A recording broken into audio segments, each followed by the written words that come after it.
asiento. Por favor. Gracias.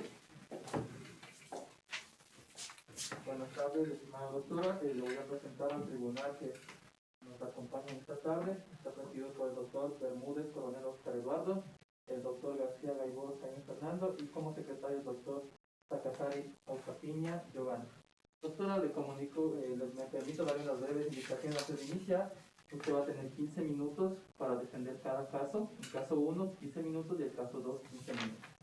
En este sentido, le permito también indicar que no puede utilizar medios electrónicos. Si tiene algún instrumento electrónico, por favor, sea tan gentil de entregármelo para esperarlo hasta que termine el proceso. El cronómetro va a iniciar en 0, para que usted pueda ver también. Y voy a salir y voy a ingresar cuando falten 2 minutos para hacer acuerdo que le faltan 2 minutos. Está bien. Doctor, ¿te desea dar alguna indicación adicional? Vámonos cómodos. Entonces, cuando esté lista, doctora, por favor, nos dedica para que comience a Yo ya estoy. gracias, perfecto. Perfecto, verifiquemos que está grabando, por favor. Perfecto. Inicia doctor en 0, tiene 15 minutos. Muy gentil, gracias. Se han sorteado 2 casos. El primer caso dice relación a la venta de un inmueble supuestamente por terceros, de un inmueble que no era de propiedad del vendedor y por tanto no va a ser de propiedad del comprador. Con estos antecedentes prácticos, si A es dueño del inmueble, B vende a C, ya A demanda a y C, a B y C, la nulidad absoluta de la escritura pública contentiva del contrato de compra-venta celebrados entre B y C.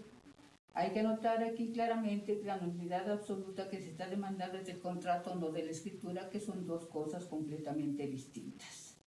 Los demandados, como consta en el detalle, han opuesto la excepción de prescripción que ha sido negada en la fase procesal oportuna.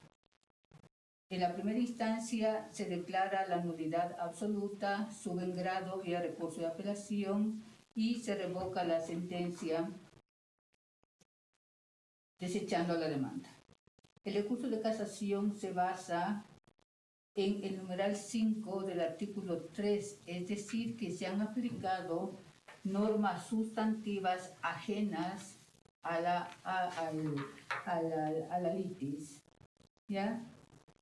Puesto que el comprador dice que el inicial dueño dice que con la sentencia de haber sido revocada, esta se ha cometido un error y le causa gravamen irreparable, y que se dejaron de aplicar los artículos del Código Civil. Fundamenta el recurso en el numeral 5 del artículo 268 del Código.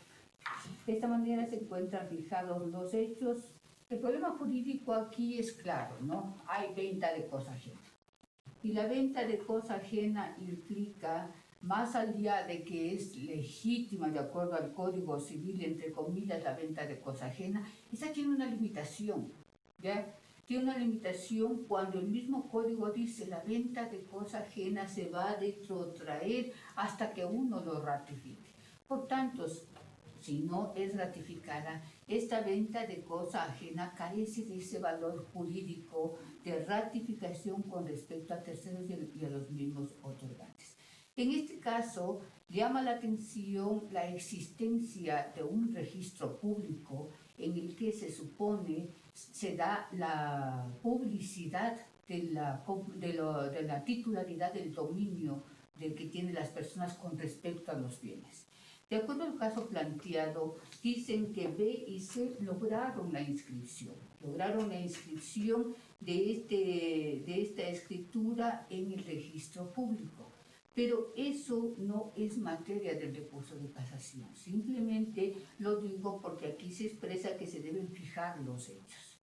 ¿Cuál es el problema jurídico? El problema jurídico, ya al pedir la nulidad de una escritura pública, haberse otorgado en primera instancia y luego haber subido en apelación y ser revocada, esta y ser apelada por las dos partes, la una por costas, que ha sido desechada, y la demandada por no estar de acuerdo íntegramente con la sentencia. Es evidente que, existiendo la prioridad registral, ¿ya?, esta sentencia, de conformidad con el numeral quinto del artículo respectivo del COGEP, que dice relación a la no aplicación de normas sustantivas, ¿ya?, se tendría que establecer los parámetros que cada uno de ellos establece. La nulidad de una escritura pública implica la inexistencia de ese documento una vez declarada la nulidad, y por tanto su inscripción o marginación, sea en el aspecto de la notaría cuanto en el registro público. Luego tenemos que, así los hechos, ¿ya?, y existiendo norma expresa que dice relación a que la venta de cosa ajena tiene su limitación, a pesar de que se dice que es válida, pero que tiene su limitación, y en tratándose de bienes inmuebles que tienen que tener un registro en donde se da la tradición, es evidente que, más allá del análisis elemental que se puede hacer del caso, existe o puede existir acciones de tipo colusorio que en un momento dado pueden ser ventiladas por otra vía. En razón de que no se ha aplicado existe aquí objeto ilícito y también causa ilícita. El existir objeto y causa ilícita, es evidente que el contrato está afectado de nulidad absoluta. Nulidad absoluta que incluso puede ser declarado por terceros, en este caso por quien no intervino en el acto de contrato, como es el primer dueño. Al no haberse aplicado la nulidad absoluta, se afectó a la aplicación de una norma sustantiva y, por tanto, el caso merece ser casado. Al casarse la sentencia, es evidente que el Tribunal de Casación está habilitado para dictar una sentencia de fondo o de mérito en el presente caso, de conformidad con la resolución número 7 del año 2017, que establece que, casada una sentencia, le corresponde al tribunal dictar la que en derecho sea la que en derecho corresponda.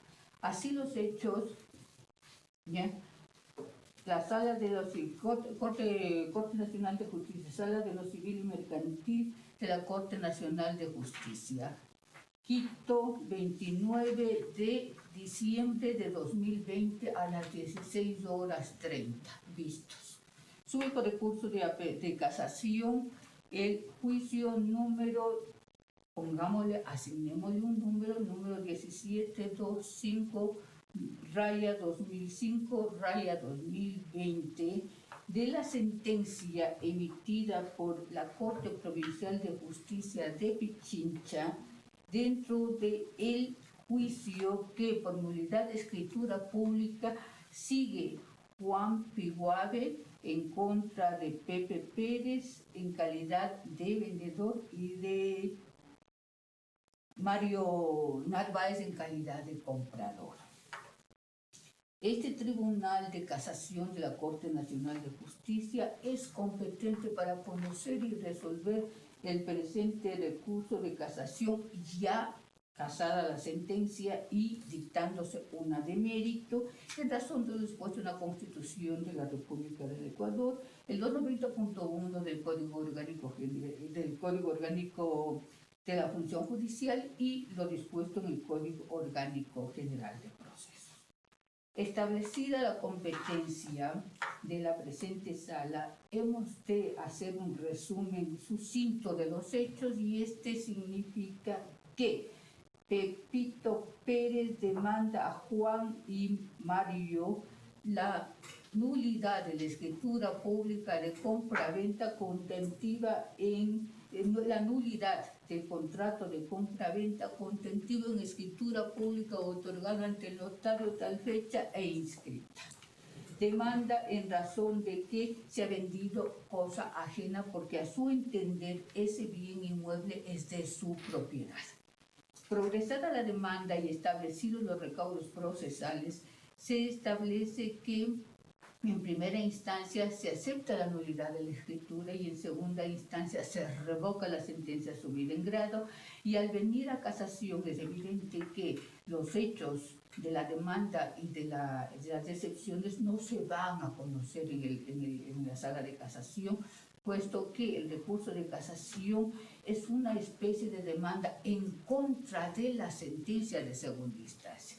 Y la sentencia de segunda instancia es atacada en el sentido de que no se han aplicado normas sustantivas que se debían haber aplicado al presente caso, tomando en cuenta la causal quinta del artículo 268 del Código Orgánico de General de Procesos. En el caso en mención, la declaratoria de nulidad de un contrato de compra-venta y nulidad absoluta del mismo tiene relación al objeto y a la causalista, no a las personas. Y al tener relación al objeto y a la causalista y al haberse vendido cosa ajena y al haberse logrado incluso ya inscribir saltándose el derecho a la prioridad registral, es evidente que aquí existe objeto ilícito y causal ilícita. Y al haber objeto ilícito y causa lícita, se declara, y es pertinente declarar la nulidad de la escritura pública contentiva en la nulidad del contrato de compra-venta contentivo en escritura pública otorgado tal fecha ante el notario y registrado en tal fecha en tal registrador de la propiedad. Por las consideraciones precedentes y tomando en cuenta los artículos 1758, 1697 y 1968 del Código Civil, ya este Tribunal de Casación, administrando justicia en nombre del pueblo soberano del Ecuador por autoridad de la Constitución y las leyes de la República, revoca la sentencia, deja sin efecto la sentencia expedida por el Tribunal de la Sala de lo Civil y Mercantil de la Corte Provincial de Justicia en tal fecha, dentro del juicio ordinario que por nulidad de contrato sigue X en contra de B y de C. En razón de y declara la nulidad absoluta de la escritura pública contentiva del contrato de compra-venta contentivo en escritura pública otorgado en tal fecha ante tal notario e inscrito en tal fecha y ante tal registrador. Se tomará nota de la presente nulidad en la matriz de la escritura pública y además se tomará nota de la misma en el respectivo registro de la propiedad, sin costas ni honorarios que regular por no adecuar las partes su conducta a los preceptos contenidos en el Código Orgánico de la Función Judicial ni en el Código Orgánico General de Procesos. Notifíquese y cúmplase. Esto en cuanto al primer caso. En cuanto al segundo caso... Doctora, hasta allí. Es para que se compute el tiempo para el segundo caso. ¿Cuánto tiempo Igual tengo? 15 minutos. ¿Perdón? Sí, igual 15 minutos para el segundo caso. Estamos listos, igualmente comienza el cero del cronómetro. Esto en cuanto al primer caso. Sí, Ya. justamente yo aclaraba que es para que tenga la misma oportunidad de aprovechar el tiempo de 15 minutos para el segundo caso. No hay inconveniente, doctor. Usted me dice, empiezo, yo empiezo. Sí. Porque ya dicté sentencia, entonces al dictar sentencia, ya estoy lista para el segundo caso. Entonces, por favor. Me inician cero por favor el cronómetro. Ya, gracias. El segundo caso, en cambio, tiene relación a un contrato en que el señor... A ver, vamos con los nombres, ¿no?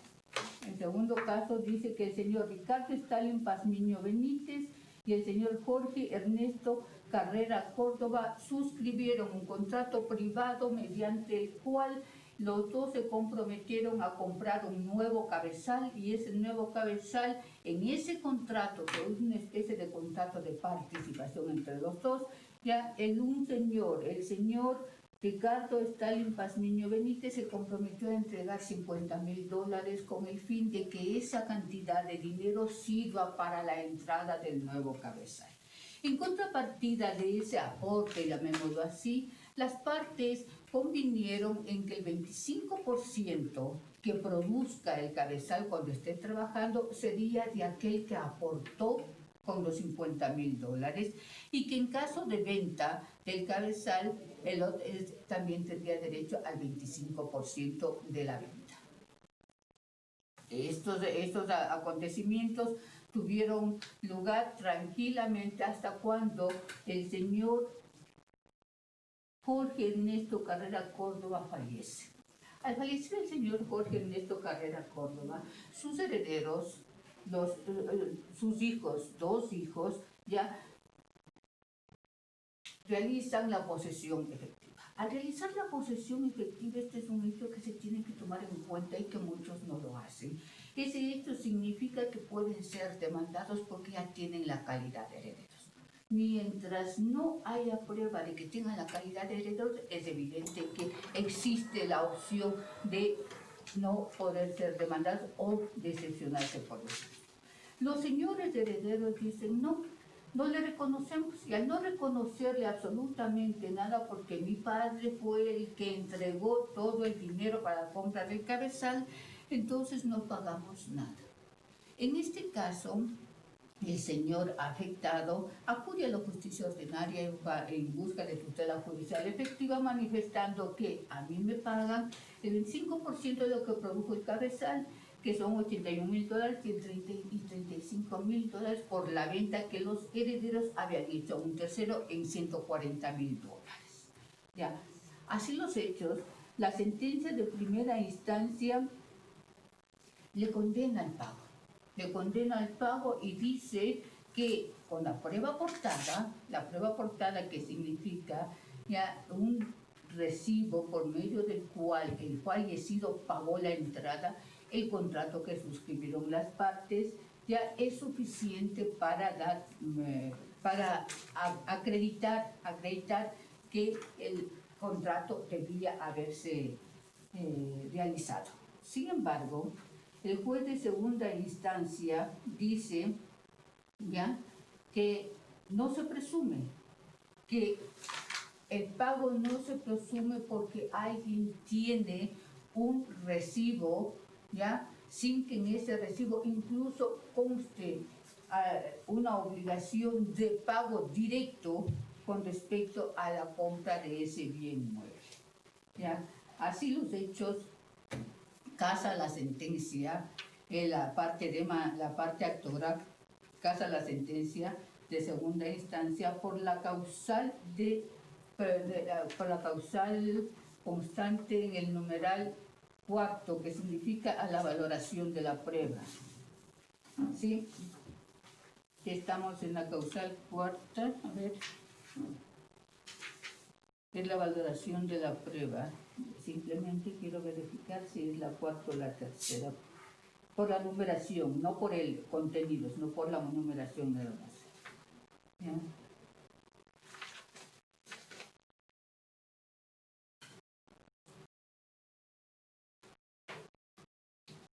Sí, es por la causal de valoración probatoria.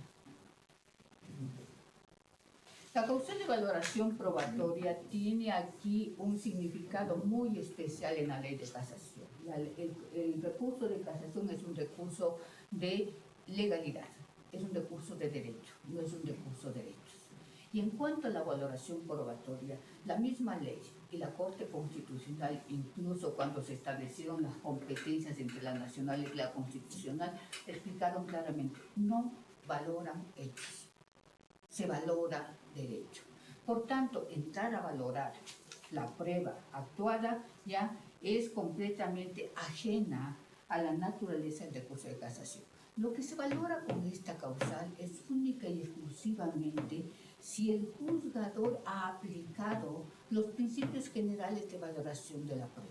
Los principios generales de valoración de la prueba, hemos de entender a la sana crítica, hemos de entender a la prueba analizada en conjunto, hemos de entender también a la prueba tasada, ¿ya? Como el caso cuando la misma ley dice los documentos públicos tienen el valor probatorio completo.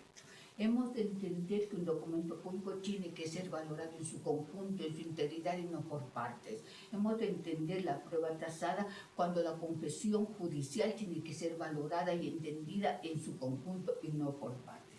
Este es el caso.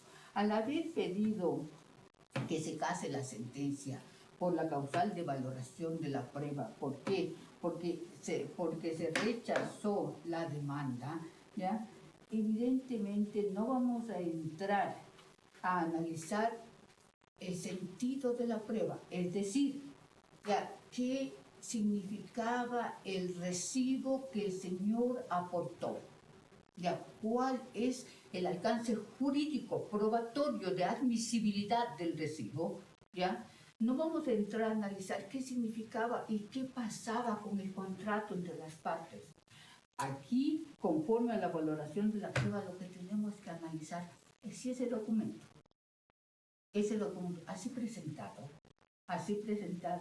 estaba debidamente valorado. No la admisibilidad, sino estaba debidamente por el juzgador.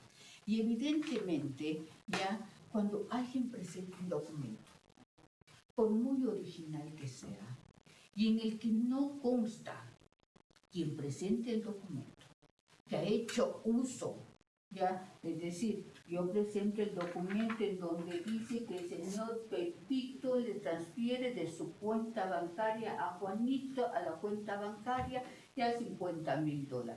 Es un documento, ya, no estoy valorando la admisibilidad, sino es un documento privado, primero, es un documento en donde no consta el actor como aportante de ese valor, y más todavía, cuando el actor dice en su nivel inicial, no tengo documentación escrita que acredite mis acertos. Cuando alguien dice, no tengo documentación escrita que acredite mis acertos, habrá que irse al Código Civil. Y el Código Civil clarito nos enseña que a partir de $80 en adelante, si mal no recuerdo, ya toda documentación tiene que hacerse por escrito. Y más todavía, tratándose de un valor de $50,000, le era de propio interés del actor tener ese documento por escrito. Dado así los hechos, y dado que el Tribunal de Casación no puede entrar a valorar los hechos, porque la valoración de los hechos es de primera instancia y de segunda instancia, y aún en segunda instancia en los casos que le es permitido, ¿ya? Como no se valoran los hechos y como solamente valoramos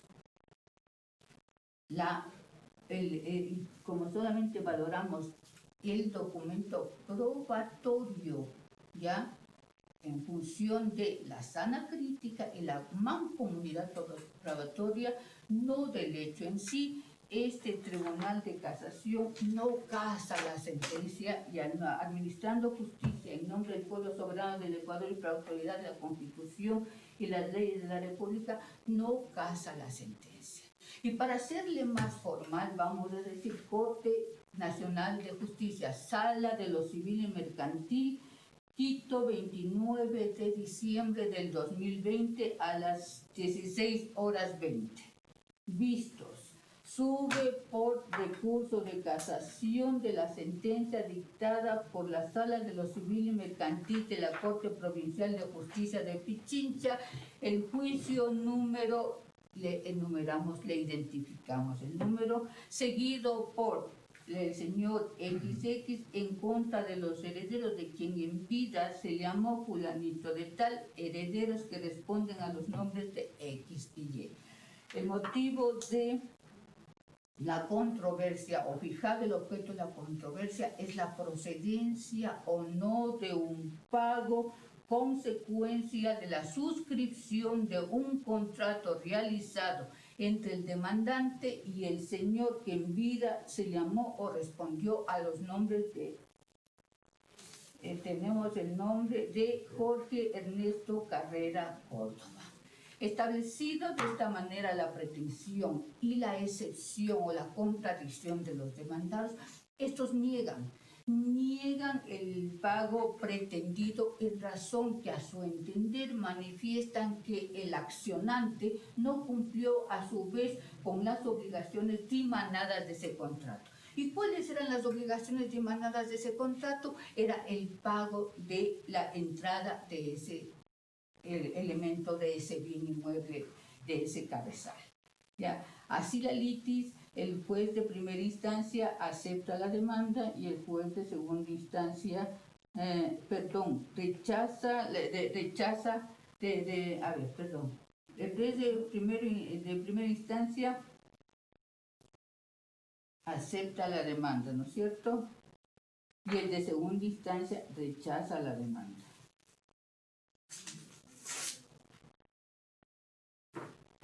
Ya. Establecida así la litis de este tribunal, analiza que el casacionista interpone el recurso extraordinario de casación basado en la causal de valoración probatoria. La valoración probatoria, al tenor de lo dispuesto en la resolución 7 de 2017, ya no tiene que analizar los hechos que son de exclusiva responsabilidad de primera y de segunda instancia, y en segunda instancia en el caso específico. Al así entender que la casación no analiza ni va a analizar la carga probatoria, sino la valoración, entendida esta como la valoración que el juzgador hace de acuerdo a su sana crítica, la valoración que el juzgador hace al establecer la prueba mancomunadamente, la valoración que el juzgador hace de la prueba tasada, ¿ya? En donde el mismo legislador ya le ha dado un resultado específico, ¿ya? Este tribunal, ¿ya?, establece que el solo recibo, sin valorar el contenido, sin valorar la procedencia de admisibilidad, porque una cosa es la admisibilidad y otra cosa es la valoración, porque yo puedo admitir, pero al momento de la valoración le puedo negar su valor probatorio, ¿ya? No es suficiente como para establecer esa relación, ¿ya?, entre lo que pretendo y lo que me deben. No existe prueba que establezca que pasado determinada cantidad de dinero, en este caso los $80, si más no recuerdo, ya se tiene que constar por escrito. Por tanto, ¿ya?, este tribunal no casa la sentencia recurrida, administrando justicia en nombre del pueblo soberano del Ecuador por las consideraciones del Ecuador y por autoridad de la ley. Por las consideraciones precedentes, este tribunal no casa la sentencia. Sin costas ni honorarios que disponer, una vez de ejecutoria de esta sentencia, remítese el juzgador de instancia para los fines legales consiguientes. Notifíquese y cúmplase. Estos son los dos casos. Si el tribunal tiene alguna pregunta, estoy dispuesta a contestar. Le agradecemos. Los señores miembros del tribunal van a hacer las preguntas del caso. Doctor, por favor. Ok, muchas gracias y buenas tardes, señora doctora. Una inquietud que a mí me parece digna de clarificar para tener claro, absolutamente claro, su finalización en el caso de inicialmente abordado. A mí me gustaría escuchar, teniendo en consideración lo previsto en el 1478 y en el 1480 del Código Civil, por qué usted sostiene que al tratarse de venta de cosa ajena hay objeto ilícito, porque ese ha sido su argumento de fondo. Decir que usted sí aceptaría la declaratoria de nulidad del contrato por objeto ilícito. ¿Dónde está el objeto ilícito? ¿Cuál es el fundamento de aquella conclusión? El fundamento de la conclusión tenemos que nosotros retrotraernos a lo que es el objeto. ¿Qué es lo que es el objeto de acuerdo al Código Civil? El objeto simplemente, el ilícito, es lo contrario a la moral, a las buenas costumbres y a todo lo que contraviene las leyes del derecho ecuatoriano. Vender una cosa ajena, ¿ya? Existiendo prioridad registral, ¿ya? Existe un objeto ilícito. ¿Por qué existe un objeto ilícito? Porque está yéndose en contra de expresas normas del Código Civil. El Código Civil, ¿qué es lo que nos enseña? Nos enseña que las cosas se pueden vender y comprar, ¿no es cierto? Nosotros podemos, en el caso de inmuebles, ya necesariamente acudir a una escritura pública. Podemos hacerlo, podemos pactar precio, podemos pactar formas de pago, podemos pactar plazos y podemos pactar entregas. Pero la connotación del Código Civil implica que esa compra-venta tiene que tener una solemnidad adicional. Y esa solemnidad adicional significa un registro. Y ese registro, ya sobrepasado el anterior, ya trae como consecuencia el ir en contra de las normas, el ir en contra de la moral, en contra de las buenas costumbres. El juzgador dejar pasar, ya, inadvertir este hecho, significaría dar paso a que todo el mundo pueda vender y todo el mundo simple y llanamente pueda demandar perjuicios, a lo mejor pueda demandar que se retrotraigan las cosas, pueda demandar daños, a lo mejor puede ser hasta morales, ¿ya? Pero no la nulidad de una escritura. Hay objeto ilícito a todo lo que contraviene el derecho público ecuatoriano, hay objeto ilícito a todo lo que contraviene la moral, hay objeto ilícito a todo lo que contraviene las buenas costumbres, ¿ya?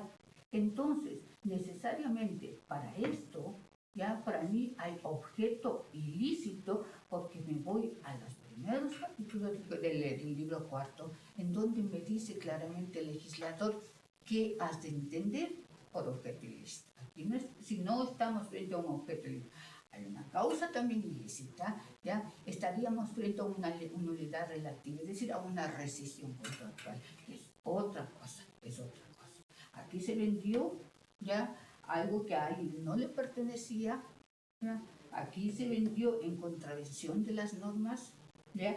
Aquí se vendió incluso que no es materia del ala civil, pero sí obligación del juzgado de, en caso de percibirla, mandar a la fiscalía. Aquí hay un claro abuso del derecho, aquí se huele ya una infracción penal. ¿Ya? Porque el hecho de que se lograra un registro significa que adentro hay gente que me ayudó, ¿ya? Y si no hay gente que me ayudó, yo falsifiqué ese certificado de registrador de la propiedad. Significa que el registrador de la propiedad firmó un certificado que era ajeno, contrario ya a las normas de registro. Entonces, el juzgador necesariamente, señores miembros del tribunal, frente a esto, tiene que disponer, se remite a la fiscalía. O sea, incluso esto ya va más allá del ámbito civil, ¿ya? Por eso es que yo me baso en que la nulidad, ¿ya?, tiene como sustento objeto ilícito. ¿Y qué es el objeto ilícito? El Código Civil nos enseña y ya lo he manifestado, ¿ya? ¿Y qué normas se están contradiciendo? Primerito, este registro. 1. 2. La venta de cosa ajena.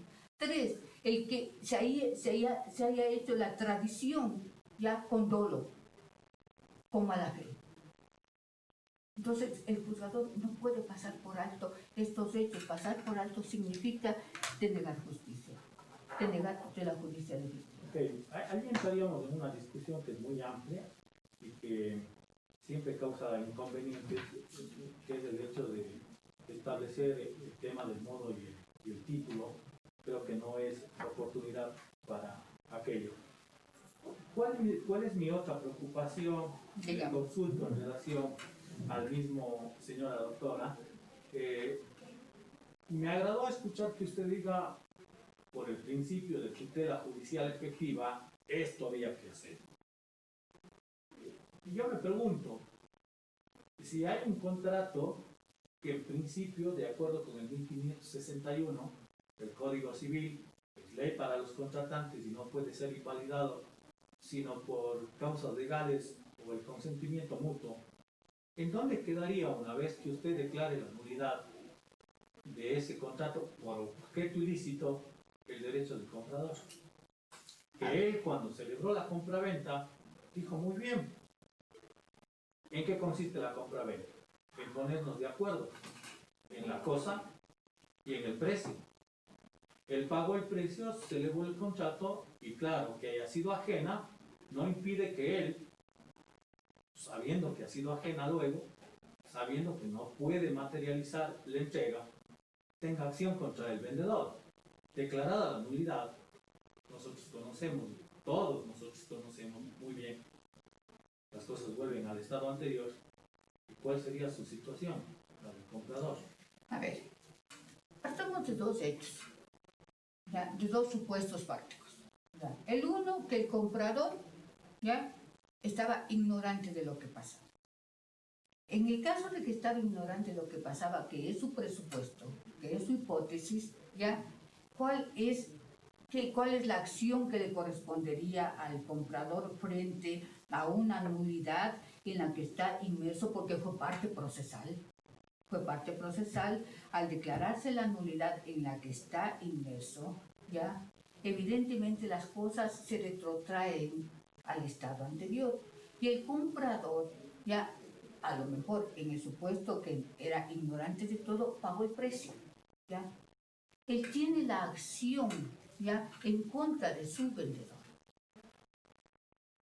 para recuperar el precio, para recuperar los daños y perjuicios, para establecer incluso una acción penal si así lo amerita. El comprador no se queda en la indefensión, ¿ya?, ni tampoco porque el comprador dice que no tenía noción de lo que estaba sucediendo, ¿ya?, hemos de negar la tutela efectiva, judicial efectiva, en relación a quién ha tocado las puertas de la función judicial. ¿Qué acción sería esa? Daños y perjuicios. Repetición. Perdón. Repetición, daños y perjuicios. Daños y perjuicios, la acción debitoria, ¿ya? El comprador tiene acciones penales en primer lugar por Estado, ¿ya? Civil, daños y perjuicios, acción debitoria, tiene además... Pero la debitoria, doctora, es por vicios ocultos, ¿verdad? Verás, doctor, aquí, si bien es cierto, los vicios ocultos son de la cosa, ¿no es cierto? ¿Ya?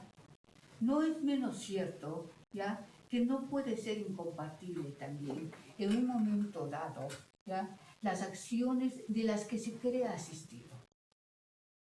Yo no soy abogada del comprador, yo soy juzgadora, ¿ya? Y a mí me vienen los hechos y yo los subsumo al derecho.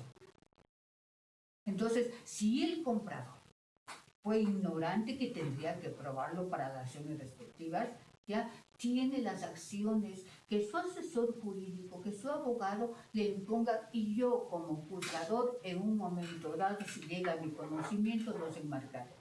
Si es que del proceso se establece que los dos se coluyeron, ya es evidente que la acción coludida, el que tiene o ha participado ya en el acto nulo, ya no puede alegar su propia ignorancia, no puede alegar su propio error en su beneficio. Son supuestos que tienen que nacer, doctor, ya del proceso, que si bien es cierto son hipotéticos, pero ante la ignorancia del comprador tiene la acción. Ante la no ignorancia del comprador, evidentemente ya las repercusiones son de otro. Ok, yo estoy. En ese caso no tengo más preguntas. Para el siguiente estaría bien. Gracias. Doctor García, ¿más preguntas? Sí, muchísimas gracias, señor presidente. Y con todo el respeto que se merece tan distinguida dama, es el primer caso, señor presidente, en que no usa una mascarilla. No sé Perdón. si... Ay, ¿quieres que me ponga? Sí, por Sí, favor. no. Perdón por no haber pedido permiso, llamémoslo así. No sé. Pero frente a una exposición, la mascarilla es demasiado Así sofocante. es. Pero si quiere que me ponga, yo no tengo ningún Le inconveniente. agradecemos mucho porque estaríamos en una situación poco equitativa. Todos los demás postulantes, todas las demás postulantes han sido exigidas usar la mascarilla. Es solo por eso, mi doctora. No se ofenda, por favor. No, al contrario, le digo que probablemente fue mi error al decirles, puedo sacármela, pero Exacto. consideré que estábamos teniendo el distanciamiento necesario, pero no, tranquilo, doctor, no, Muchísimas yo me pongo y no hay problema, no hay Te problema. agradezco muchísimo. En una dinámica muy rápida, Ujú. le ruego contestar, ojalá con esa técnica tan hermosa, mirando su agilidad mental, que nos responda así muy rápidamente lo que vamos a mencionar. Dame, doctor. Dígame. Sí, estaba esperando que... Yo sé que hay capacidades especiales como atender a dos cosas al mismo tiempo, ¿verdad? Pero esta vez le pido que me escuche. Así muy rápidamente, doctora, tenga la bondad. Beneficio de competencia. ¿Qué usted quiere que le... Sí, le diga rápidamente, en 2, 3 palabras, anticipándole que nos estamos circunscribiendo al ámbito del tercer libro del Código Civil. Ya, el beneficio En el cuarto libro también aparece, por supuesto, y entonces, rápidamente, ¿qué es el beneficio de competencia? Y me voy a permitir incluso interrumpirle para pasar así rápidamente a otra institución. El beneficio de competencia es aquel que tiene la persona, en el caso del tercer libro, para demandar lo que en derecho le corresponde por una sucesión, sea testada o intestada. Beneficio de separación. El beneficio de separación implica en todos los libros del Código Civil que las partes o los accionantes pueden interponer sus acciones separada e individualmente. Juan es dueño de una herencia. ¿Por qué modo de adquirir el derecho de dominio adquirido? Sucesión por causa de ¿Por muerte. qué otro modo? ¿Perdón? ¿Por qué otro modo pudo haber adquirido Juan dicha herencia? Prescripción. ¿Por qué otro modo pudo haber adquirido ese derecho de herencia? De donación, herencia, legado. ¿Donación es un modo? No es un modo. ¿Qué es la donación? La donación es una forma de adquirir las cosas a título gratuito. ¿Forma o modo? Digamos que modo. La donación es un modo, por tanto. Sí. Muchas gracias, señor presidente. Gracias, doctor. Señora doctora, buenas tardes.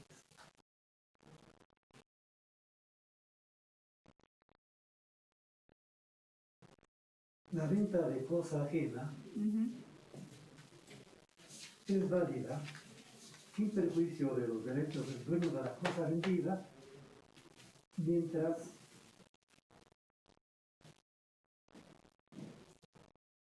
no le afecte el transcurso del tiempo. Dice expresamente la norma 1754 del Código Civil. Entonces, sí se reconoce que tiene validez la venta de cosa ajena, porque usted se ratificó en asegurar que hay objeto ilícito en esa venta. A ver, la venta de cosa ajena toma sus mismas palabras. La venta de cosa ajena, ya el Código Civil la establece como válida, ¿no es cierto? La venta de cosa ajena tiene su límite, tiene su vigencia, tiene su vida, hasta cuando yo, como dueño, ya te reclamo.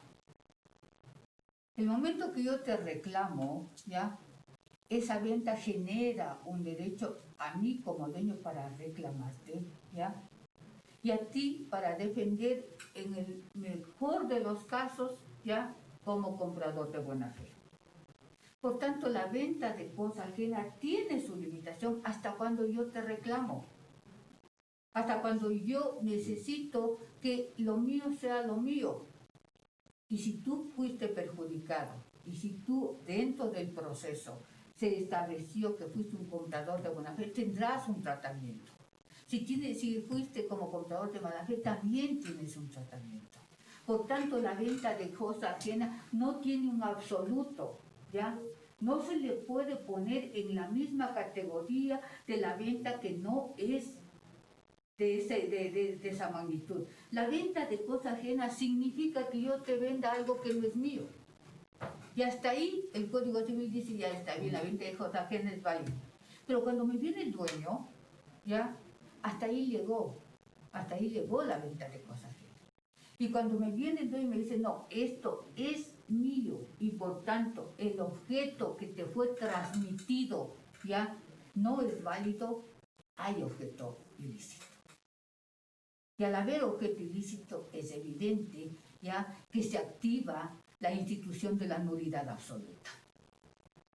Y al haber nulidad absoluta, la nulidad absoluta no solamente la puedo declarar yo, sino el Código Civil abre el abanico ya para establecer quiénes pueden declarar, quiénes pueden solicitar la nulidad absoluta. Estamos en que los derechos del propietario están vigentes. Ajá. No le afecta el transcurso del tiempo. Bien, pero si la venta, expresamente la venta de cosa ajena, es válida, entonces, ¿por qué surge un objeto ilícito para reclamar la nulidad de esa compraventa? A ver. No hay una contradicción. No, si la norma no. dice que es válida la cosa ajena, la venta, entonces, si partimos de esa premisa, de la validez del contrato, ¿y por qué es válido el contrato? Porque al propietario no le afecta esa compraventa, porque él no fue parte contractual. A ver. Porque él no intervino. A ver, entonces, vamos. quiero yo esa... A ver, vamos, aquí hay dos o tres interrogantes. Primero, ¿por qué la venta de cosa ajena ya, para mí, en la exposición, ya ha denotado un objeto ilícito? Primero, porque usted mismo acaba de decir, doctor, ya, los derechos del dueño son indemnes. No puede haber dos dueños. Bueno, no lo digo yo, lo dice la norma. No, doctor, o sea... aquí estamos cambiando simplemente criterios, ¿no? Yo estoy tomando lo que usted me dice porque yo en este momento no tengo el código, ¿ya? Pero si la venta de cosa ajena, ¿ya? Deja indemne mis derechos como dueño, ¿ya? Es evidente que esa venta, ¿ya? El momento que yo como dueño reclame, ¿ya? Ya no es válido. El objeto se convirtió en objeto ilícito, doctor. ¿Ya? ¿Y por qué se convirtió en objeto ilícito? Justo lo que le mencionaba al señor doctor que está a su derecha, ¿ya? Porque tengo que retrotraerme, tengo que irme al Código Civil, al libro cuarto, para averiguar qué es lo que el legislador dijo sobre objeto ilícito. Todo lo que contraviene el derecho público, las buenas costumbres, ¿ya? Y derecho público, buenas costumbres y se me fue, es otra frase que dice el objeto ilícito.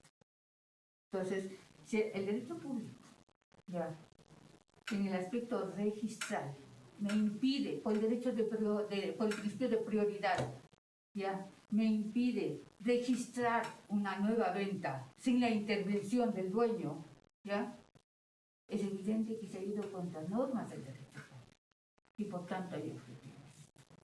Buenas costumbres y moral ya significa que lo que yo vendí, ya a sabiendas de que no era mío, atenta, doctor, atenta a las buenas costumbres, atenta a la moral, ya, y dejar pasar.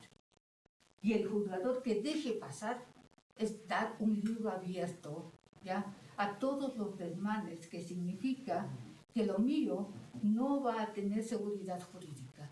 Lo mío va a ser vendido, lo mío va a ser negociado, lo mío va a ser comprado, lo mío hasta que yo tenga que yo acudir a defender mi derecho. Entonces, hay objeto ilícito, porque contraviene el derecho público ecuatoriano, contraviene la moral, contraviene las buenas costumbres. Reitero yo en la pregunta, pero sí, la norma está diciendo que es válida. Pero válida, doctor, porque tiene su tiempo de vigencia. ¿Hasta cuándo? Yo no te reclamo el derecho. Yo me recuerdo, por favor, llévenos a más concreto. A ver, ¿hasta cuándo yo no te reclamo el derecho? Es válida, doctor. Es válida. Ya No hay esa limitación en la norma. No hay mientras, lo que dices, mientras no perezcan esos derechos por el transcurso del tiempo. Entonces, el comprador, por el paso del tiempo, será dueño de lo que compró siendo cosa ajena. Pero el dueño que está constando en el registro de la propiedad, la tradición a favor de él, no pierde el derecho. Y en el contrato de compra-venta de venta de cosa nula, el contrato, siendo válido, obliga al vendedor a entregar la cosa vendida y al comprador a pagar el precio. Así dice la norma. doctor, yo no discuto que la norma diga lo contrario. No. O sea, probablemente me estoy mal haciendo entender, doctor. Yo no discuto lo que la norma lo dice. Yo puedo discrepar de la norma, pero no la puedo respetar. ¿Ya? La norma dice que lo que usted acaba de decir, doctor, pero establecido, accionado un juicio ordinario de nulidad de contrato y sentenciado, es evidente, ¿ya?, que los efectos se retrotraen hasta la fecha en que se celebró, anterior a la fecha en que se celebró. ¿Ya? Entonces, eso es la bondad, esa es la nobleza de este tipo de juicios de conocimiento, ¿ya? Que tramitados en legal y debida forma, se puede llegar en un momento dado a generar la justicia que el justiciable ha solicitado. Y el justiciable dice, es mi casa, es mi bien, y estos dos señores han vendido mi bien. Con la prueba para el juzgador, con su sana crítica y con un análisis mancomunado de las probanzas ya incorporadas al proceso, establece que el señor era el dueño, establece que el señor no ha sido parte de la compraventa, y no es que al no ser parte de la compraventa, doctor, no le perjudica, al contrario. Por eso demanda la nulidad, porque le está perjudicando. Porque su bien, porque el registro ya se pone con posterioridad a su registro. Entonces, ese contrato que hicieron el señor B y el señor C en perjuicio, es decir, vendiendo un bien del señor A, ese contrato le perjudica, doctora, si no hay intervenido. Porque si hubiera intervenido, no tendría la acción de nulidad. Entonces, sí le perjudica. Solamente para... yo quería, sobre este punto muy interesante, hacer caer en la cuenta que los códigos civiles que siguen el modelo de Andrés Bello, en el caso nuestro, en el caso de Colombia, se apartaron del sistema francés. En el sistema francés, la compra-venta es per se el contrato que genera la tradición del dominio. Entonces, en el caso de los códigos nuestros, el contrato es el antecedente, es el título traslaticio de dominio. Y la tradición, la inscripción en el registro de la propiedad es el modo de adquirir. Ya dijo el doctor Casarín antes. Vamos a la vieja doctrina del título y del modo. El título viene a ser el antecedente. La escritura. Y el modo, el efecto. Entonces, con esta aclaración, valga para concluir que la doctrina chilena, que ha influenciado grandemente en nuestro sistema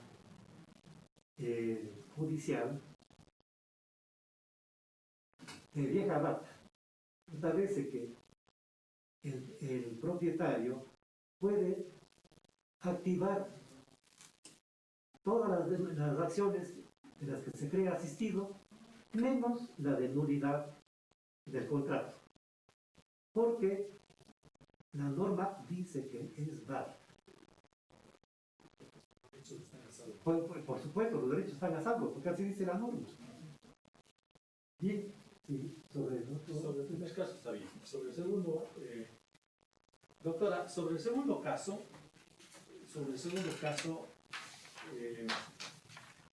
también hemos escuchado en los hechos y en las conclusiones.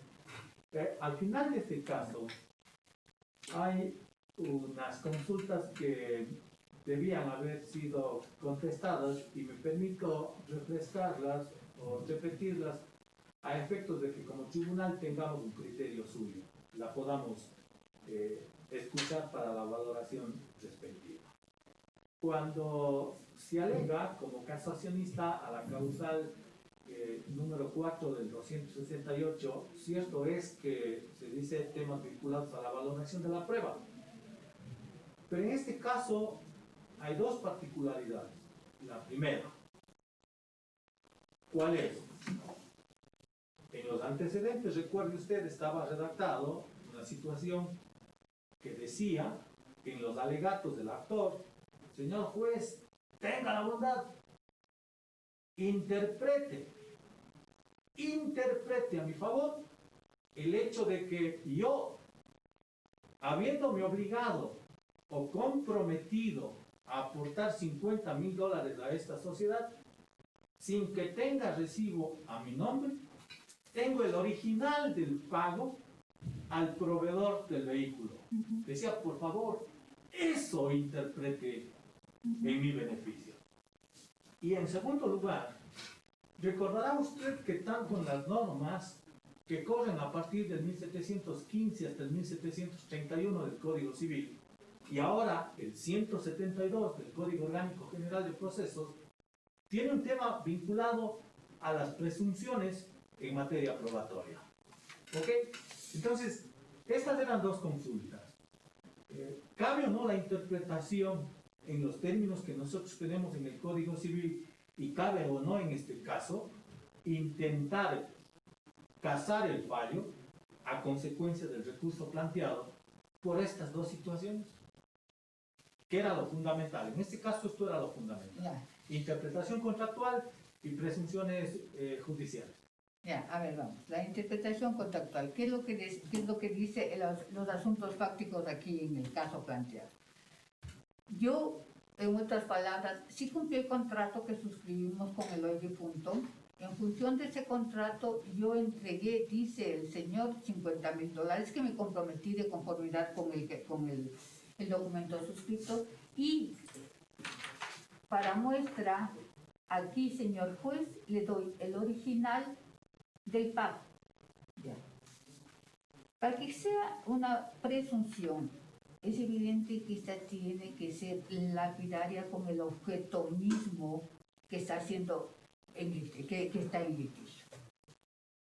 Si yo digo, aquí tengo este documento no le abona, como decía en mi intervención, porque en este documento no consta que haya salido los $50,000 de su cuenta y hayan ingresado de su cuenta a la cuenta o del fallecido o a la cuenta de la casa comercial que vendió el bien inmueble.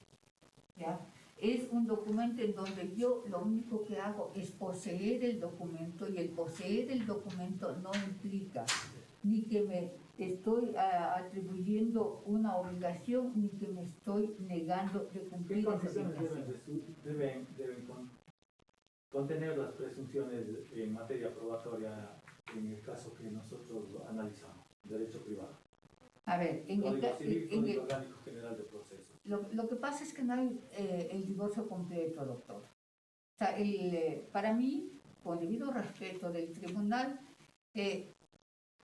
yo manejo mentalmente todas las instituciones en su conjunto. La presunción tiene que ser concordantes, directas, que lleven al juzgador a establecer una verdad procesal. Y en el caso que nos ocupa, a mí no me llega a establecer como verdad procesal que el señor pagó. Me llega a establecer que el señor está en posesión. Concordantes, Exacto. dicen los dos. Que el señor, exacto, el que el señor está, Ya. que tiene ese documento, y ese documento, aún más, doctor, ya de conformidad a lo que dice en el caso, los dos trabajamos en conjunto, dice el caso. ¿Ya? Por tanto, yo sé cuánto generaba ese cabezal. ¿Ya? Entonces, los dos trabajaban en conjunto, doctor. ¿Ya? La prueba tiene que ser global. Ambos trabajamos porque durante el tiempo que trabajamos en conjunto no nos repartimos el 25%, por un lado, porque lo que está pidiendo es la totalidad de todo el tiempo, ¿ya? Y por otro lado, ¿ya? El hecho de que yo tenga, repito, el documento en mis manos, no me abona mi pretensión. Sobre la interpretación contractual. La interpretación, este es un contrato que no necesita escritura pública. Interpretación contractual, no escritura pública. No, estoy manifestando. Este es un contrato que no necesita primera escritura pública, no necesita de solemnidades especiales. Este es un contrato en donde las partes se han obligado a comprar un bien, que ese bien produzca y que se repartan utilidades, beneficios. Y para que eso suceda, ¿ya? Yo me comprometo a darte $50,000. ¿Ya? No existe en el proceso, ¿ya? Que las partes hayan cumplido con esa obligación, y no las partes, en este caso el demandante haya cumplido con la obligación de pago de esos $50,000.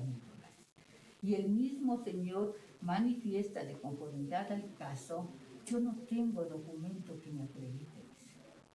Y como no tengo documento que me acredite, ya de conformidad al Código Civil pasado, si no estoy mal, los $80, necesariamente tenía que hacerse constar por escrito. Entonces, si yo te entrego $50,000, tengo que tener una constancia de acuerdo a lo que me exige la ley. Mis preguntas están. Gracias. Igual, estamos ahí. Le agradecemos, doctora, su presencia. Invitamos a abandonar la sala para efectos de que el tribunal proceda a la evaluación de la exposición realizada. Ya es el doctor. A ustedes también por escucharme y tener paciencia. Muchas gracias. La notita.